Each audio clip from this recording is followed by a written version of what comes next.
Hey, what is up, Envy Gang? And we're gonna get into this video. And Lamelo outshined Lonzo. I made a whole hour video about this yesterday on my post-game show. We had a great chat with everyone that tuned in for the chat. But Lamelo really proved that he's better than Lonzo. And this isn't me talking too early. This isn't me being in my emotions. And you know how we get in our emotions. We talk about, after a game, we're so quick to make certain designations on certain players. But from what I seen from Lonzo yesterday, it is what it is.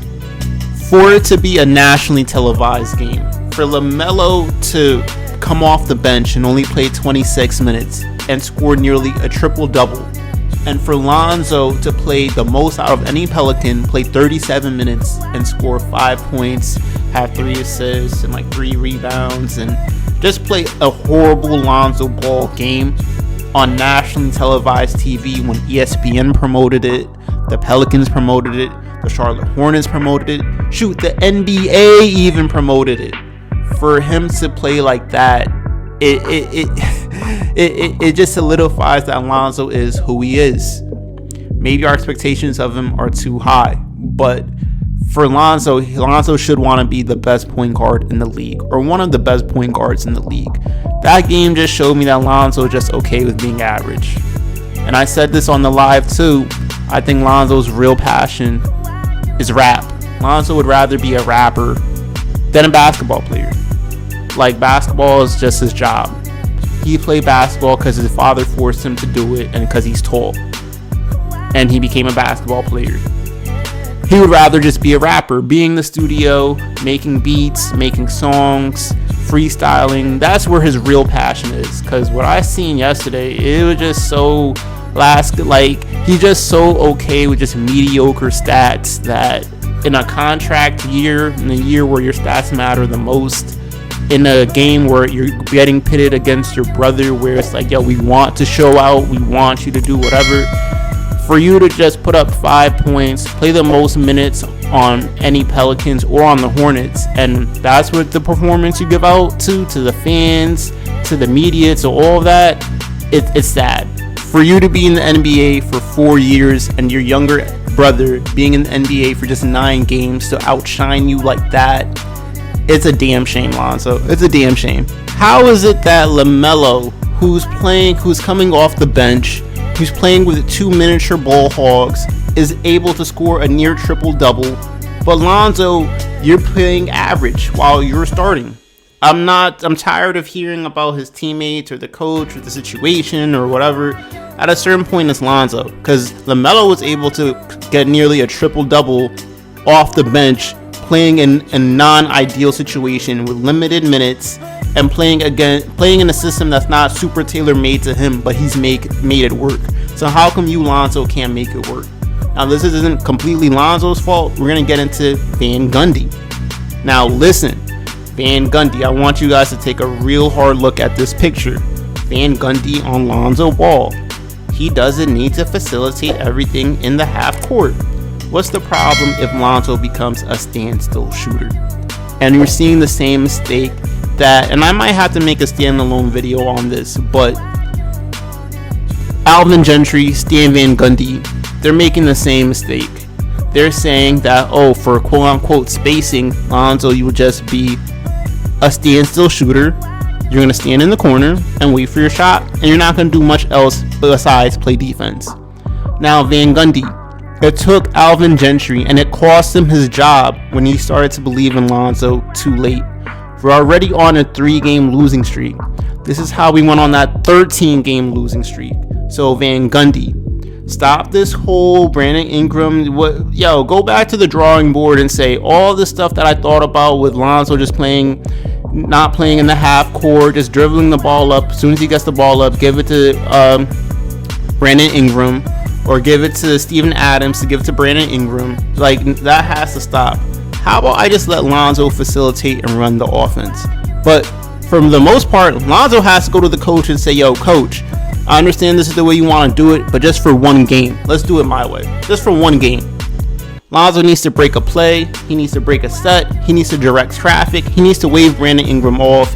He needs to do something. because what the coach is doing so far is not working. This team is playing way too slow. This is a team that needs to be playing with pace, not going deep into the shot clock, and it's not working. There's not enough space. The reason why there's so many turnovers on this team is because the paint, there's no spacing between Zion and Steven Adams. It's hard to make plays within the perimeter of the 3-point line because there's not enough spacing. Everything is too tight. If the pass isn't pinpoint accurate, it's too tight. There's no spacing. The reason Eric Bledsoe doesn't fit on this team is because he's an interior kind of guy, but with Zion and Steven Adams in that interior, he can't do his thing. Lonzo's more than just a 3-and-D guy. So Van Gundy, you making him into a standstill shooter, it's not working. It's not working. And Lonzo needs to balls up and say something too, because his assists are down, his rebounds are down, and his points fluctuate anywhere from 15. He'll give you one night and he'll give you 5 the next night. So something's got to change. This was such a hyped up matchup, and for Lonzo to go out like that, it's hard to watch. Like, I'm not one of those people that are into sensationalism and, just being in the moment, but Lamelo is already playing how we thought Lonzo would play, with less opportunity, with less minutes, and in a less ideal situation. Lamelo is already showing out. Coming off the bench, Lamelo is almost giving you a triple-double in his first year in the league. He's playing how we thought Lonzo would play. His shot is already better. He's keeping his dribble alive, and he's making more assists and more plays than Lonzo. Listen, Lonzo, you have to balls up a little bit. There should be a certain pride or element into you that I'm not going to let my younger brother outshine me. I still got it. My younger brother's nice, but at the end of the day, this is big bro. I could do this. But so far, I'm seeing a very lackadaisical, passive Lonzo yet again. Your stats are showing it, bro. Listen, if you don't change something yourself, even if you go on a different team, it'll be more of the same thing. So Lonzo, you gotta balls up and do it. Because if your younger brother can do it coming off the bench, playing in a system where he's playing with 2 other small point guards, it's not gonna cut it, Lonzo. It's not. Part of the blame has to go to Stan Van Gundy. Part of it goes to the Pelicans organization. Instead of getting shooters, they're loading up on that point guard spot. Why? Why are you drafting Kira Lewis? Why are you drafting Nickeil Alexander-Walker? Why did you get Eric Bledsoe? Why didn't you flip Eric Bledsoe instead of George Hill? George Hill is what, a 40% 3-point shooter? Why would you get rid of the person that can shoot threes in exchange for the more traditional, smaller point guard in Eric Bledsoe? Makes no sense. So, David Griffin, you deserve responsibility for the losses. You do.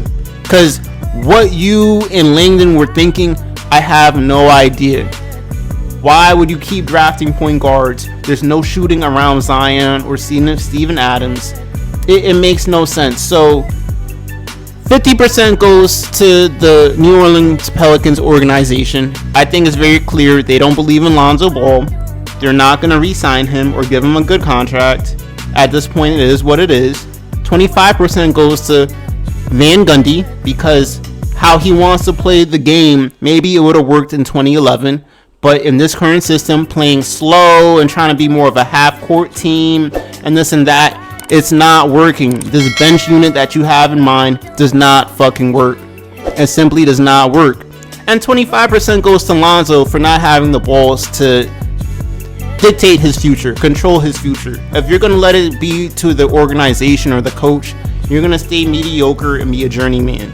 Lonzo will always have value in this league because of his basketball IQ, his defense, his passing, and his team-first mentality. There's always going to be a place in the league for Lonzo. There's still people interested in Lonzo, but Lonzo will never be that good player, that great player. Lonzo will never make an all-star team or win or get any major accolades in his career. He will just be a good role player, journeyman type of player, like a Ricky Rubio, or whatever role player that's an ideal role player for whatever team it is. So Lonzo, until you control your own future, until you actually play to the level that we assumed you could play at, because right now Lamelo is playing at the level we all assumed that you were going to play at. At this point, it is what it is. But again, it's your boy Frauds Envy. Envy Gang, do you agree with me? Do you disagree with me? I'm going in on Lonzo because I see potential. I want him to succeed, but his younger brother's already playing better than him. And I was on record saying that I felt that Lonzo would have a better career than his younger brother. But if he has this mentality where he's playing soft, Lamelo will not only win more games, have a better record than him, make an all-star team before him, win Rookie of the Year, Most Improved Player, all that before Lonzo. And Lonzo will be the reverse, where LaMelo's like the Steph Curry and Lonzo's like the Seth Curry. Sad, but it is what it is. But it's your boy Frauds Envy Gang. If you like basketball, you like Lonzo, LaMelo Ball, LiAngelo Ball, New Orleans Pelicans, Hornets, or anything basketball related, please hit that like, comment, and subscribe. Envy Gang, I'm out.